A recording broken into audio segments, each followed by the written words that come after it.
is CBS News Miami. Good afternoon, and thank you for joining us. I'm Nasha Sherman, and welcome to CBS News Miami's 4 p.m. Quickcast. Caught on camera, the moment an explosion rocks a boat with 13 people on board in Fort Lauderdale. CBS News Miami's Anna McAllister reports from Jackson Memorial Hospital, where the injured were taken. We know of the 11 people who were injured. 10 of them were taken here to JMH with burns and other types of injuries. We do know that 8 of them were adults. 1 of those adults has been discharged.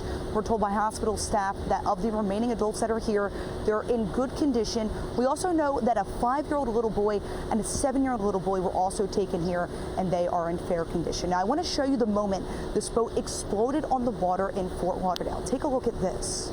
You can see in this video that fiery blast, and you could also see people falling off the boat and into the water. It happened by a sandbar in Fort Lauderdale. Now, according to FWC, 15 people were on board, 11 were injured, including those 2 young children. And Fort Lauderdale Fire told us that some of the victims were seriously burned. A dog was also on the boat and rescued in good health. We spoke to a captain who caught the explosion on his camera, who explains what he believes went wrong with the boat. We also spoke to one of the victims, who's also a father of the 2 boys who were on board. That kind of vessel is known for having those kinds of issues with gasoline fumes igniting like that. It's actually happened twice at the fuel dock here at the 15th Street Fisheries within the last year. Burned in the boat explosion just now. We tried to fuel up the boat, and must have been a gas leak, and it spark went off and explosion. My wife and my kids, they'll be okay. There's nothing permanent. Okay. But they did get burned, 30-degree burns. Now, there are multiple agencies working to investigate the cause of this explosion, including FWC, the Coast Guard, and Fort Lauderdale Fire Rescue. The good news here today is we're told by hospital staff that all of the patients are expected to be okay. For now, reporting from JMH, Anna McAllister, CBS News, Miami. Always tracking, always alerting. This is Next Weather. It is a very hot day across South Florida, and we're also tracking the timing of some showers popping through. Yeah, they're popping up over the interior here. They're really not cooling us off much, but they're out there, so we'll continue to keep an eye out in the western sky, where we're seeing showers develop here right along the east coast. Well, it's nice and comfortable with that breeze coming in. Our next weather radar is tracking this activity here. These showers, they move through the area in the morning, and everything heats up and they fire up in the interior here. Now, once they develop, they start to spread out, and we're seeing that happen now. It'll be fighting the southeast breeze here as it does try to work its way back east. There could be an isolated interior shower, mainly in Broward, possibly northern Miami-Dade. That's more like 75 or the Sawgrass Expressway there, or even down towards 27 and Chrome Avenue. That's the only place you could get a shower. Might try to throw out some cooler air. We're just really not seeing that right now. Temperatures are still in the upper 80s. Really hot right over the interior here. Now, near the coast, it's a little cooler. In the Keys, it's just a touch cooler there, 86 to 87 degrees. Rain amounts from showers this morning, almost half an inch in Miami, about almost 2/10 of an inch there in Pembroke Pines. They were spotty and they worked their way through the area. Now we're getting the interior storms developing here. We'll put in a rain chance early this evening, then mainly dry conditions with temperatures dropping into the mid to low 80s here over the next few hours. We see this situation play out here over the next few days. We're quiet overnight tonight. There's that breeze coming in from the east, so timing these morning showers, they're isolated. They do work their way through the area here, and that's between about 10 and noon tomorrow. And then they quiet down and push to the interior here. We'll dry things out briefly along the east coast. Storms may then work their way back across the area tomorrow afternoon and evening, similar to what we had yesterday. Today, we'll repeat it again tomorrow. Everything does start to change by the weekend, though. A front works its way south. We're seeing numerous showers and storms develop along it. This front stalls So Friday to Saturday, then Sunday to Monday, we do increase those rain chances quite a bit here by the end of the weekend. Tomorrow we have the showers around in the morning. We get a little break midday. A few isolated storms develop, maybe putting a shower back across the interior 3 to 6 o'clock there tomorrow afternoon. Rip current risk is now down to low. Could be a nice beach day tomorrow with that breeze coming in from the southeast at about 5 to 10 miles an hour. Next weather 7-day forecast will keep highs right about 90. Then we get a little cooler as we up the rain chances there. Hurricane season begins on Sunday. Highest rain chance looks like it's coming in on Monday. Still Tuesday, numerous showers and storms around with highs only in the upper 80s. Dave, thank you. And don't forget to join hurricane specialist Ivan Cabrera and the Next Weather team for Survive This Season Hurricane 2025.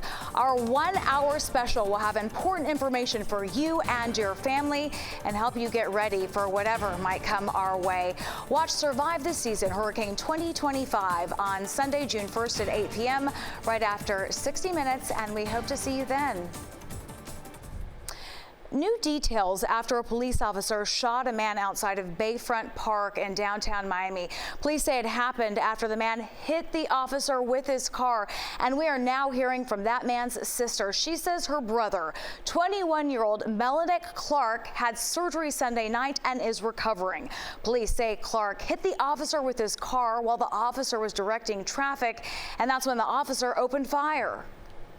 He told everyone else to go with his hand signaling that we can go, and then he stood in front of my brother's car and shot him. The officer that shot him was nowhere to be found. I asked the police, what are they doing? Are you guys helping him? Did you guys call the ambulance? The ambulance wasn't there yet. They got someone to help him stop the bleeding, and then he went to the ambulance. I asked the officers if I can go in the ambulance with him. Can someone go with him? Because I had other family members at the event with us. They said that someone could go with him, and I had to stay on the scene. They did not let me leave. I didn't get to tell my witness statement until about late at night, maybe 12 o'clock in the morning. The Florida Department of Law Enforcement is investigating the shooting. We are learning more about Sunday's gasoline tanker explosion on I-595. There were loud explosions near 595 and Flamingo Road. The Florida Highway Patrol says the tanker sideswiped a broken-down county bus. It was on the shoulder. A Broward County spokesperson says the bus was on its way to a maintenance facility. There were no passengers on the bus, and the driver was not inside when it happened. The driver of the gas tanker suffered minor burns. The bus driver was not hurt.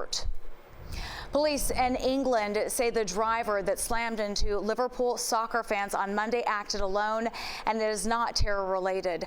Dozens of people, including children, were hurt. Police say the man drove his car into a crowd celebrating Liverpool's Premier League title. The man was arrested on attempted murder and driving under the influence of drugs. Now to the Trump presidency. President Trump has escalated his attacks on Harvard University. He's already suggested that he may use federal funds earmarked for Harvard to prop up trade schools. And now the president is ordering federal agencies to review contracts with Harvard worth more than $100 million. CBS News Miami's Erica Brown has the report from the White House. The Trump administration is directing federal agencies to cancel all remaining contracts with Harvard University, worth an estimated $100 million. This comes on top of the administration already announcing it's frozen more than $2 billion in grants and contracts with Harvard. The university is challenging the cuts in court. Harvard is showing that it's committed to being on one side of this, and in that way, I don't think it's going to back down. Harvard says the canceled contracts will impact a wide range of federally funded scientific studies on topics from technology to health, including cancer research. We're now seeing that research shut down, and with the order today, I'm sure we're going to see more and more of that. Harvard is also challenging the president's efforts to block foreign students from enrolling at the university. Now the administration is ordering U.S. embassies to pause all interviews for new student visa applications. The State Department says deeper screening is needed, including social media vetting for the visa applications already on file. We will continue to use every tool we can to assess who it is that's coming here, whether they are students or otherwise. The Trump administration has accused several universities of creating unsafe campus environments by allowing what it calls anti-American agitators to assault Jewish students. Erica Brown, CBS News, the White House. When we come back, check this out. We're going to have the royal connection to this 10-carat pink diamond and why it is suddenly causing such a stir. Plus, CBS News Miami is partnering with One Blood for the annual Community Blood Drive. Be sure to join us tomorrow at locations in Broward and Miami-Dade County. You can see them on your screen from 8 a.m. until 2 p.m. Miami Proud is presented by FPL, working for you every single day. Learn more at fpl.com/value. Welcome back to CBS News Miami's 4 p.m. Quickcast. In this week's all-new Miami Proud, we shine the spotlight on Mental Health Awareness Month, and a South Florida nurse, Michelle Van Court, began her career treating kids who were deeply scarred by trauma. She took what she learned as a nurse and decided to share that knowledge with more children by writing books. Her 2 books focus on what the National Alliance on Mental Health calls a crisis: teens and children silently suffering. Some of the kids were, 7 years old, they're pulling out knives on their parents, or they have a court case against them, or they're being raised around drugs. So I was like, if I can have something for these kids, like a foundation as they're younger, it will make an impact as when they become an adult. Like, we won't have so many unhealed trauma adults. Through storytelling, her books tackle topics like managing anger and overcoming sadness. Valcourt hopes they will open doors for children battling trauma. A rare and remarkable diamond ring is capturing attention as it travels the globe, and its story is as striking as its size. The kite-shaped diamond was passed down from France's famous Queen Marie Antoinette to her daughter and remained in royal hands for generations. It only came to light when a European aristocrat put it up for auction in 1996.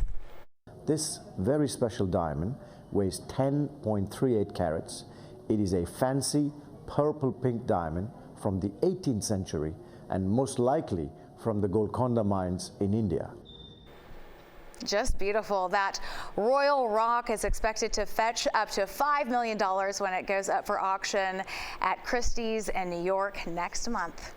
Well, that does it for your CBS News Miami Quickcast. I'm Naja Sherman. Stay tuned for more news right here on CBS News Miami, and have a great day.